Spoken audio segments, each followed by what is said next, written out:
আমাদের দাবি বিতর্কিত লিখিত পরীক্ষা বিতর্কিত লিখিত পরীক্ষা বাকান্সিগর কালো হাত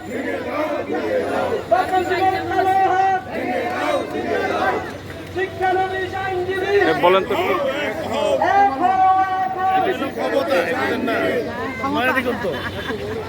তারা যদি নিউজ ধরতে পারেন ধরবো তাড়াতাড়ি বলেন জোরে বলেন।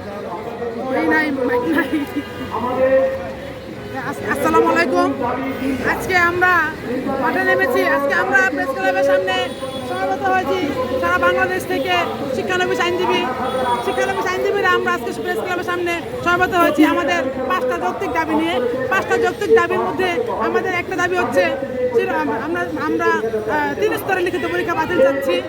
আমরা চাই না, আমরা রিটার্ন পরীক্ষা বাতিল চাচ্ছি এবং এমসিকে এবং ভাইবার মাধ্যমে আমাদের মেধা যাচাই করে আমাদেরকে আমাদেরকে তালিকাভুক্তি করা হোক এবং আমরা চাচ্ছি যে এমসিকিউ পরীক্ষা 40 মার্কের হবে, কোনো নেগেটিভ মার্ক থাকবে না। আমরা অতি সত্বর আমাদের পরীক্ষার তারিখ ঘোষণা চাচ্ছি এবং আমরা এই জুডিশিয়ারিকে পরীক্ষা সংকুচিত থেকে অবিলম্বে অব্যাহতি চাচ্ছি এবং আমরা গত 25 তারিখে আমরা মাননীয় আইন উপদেষ্টা মহোদয় বরাবর আমরা একটা স্মারকলিপি পেশ করেছিলাম। তারা আমাদের কাছ থেকে সময় নিয়েছিলেন। সময়ের পরেও আমরা আশানুরূপ কোনো ফল পাইনি, যার জন্য আমরা সেই উত্তরের আশায় এখন পর্যন্ত মাঠে আছি।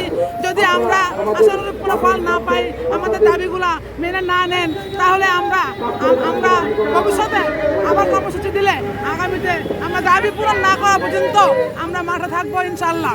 মাঠে থাকবো ইনশাল্লাহ। ধন্যবাদ আপনাকে।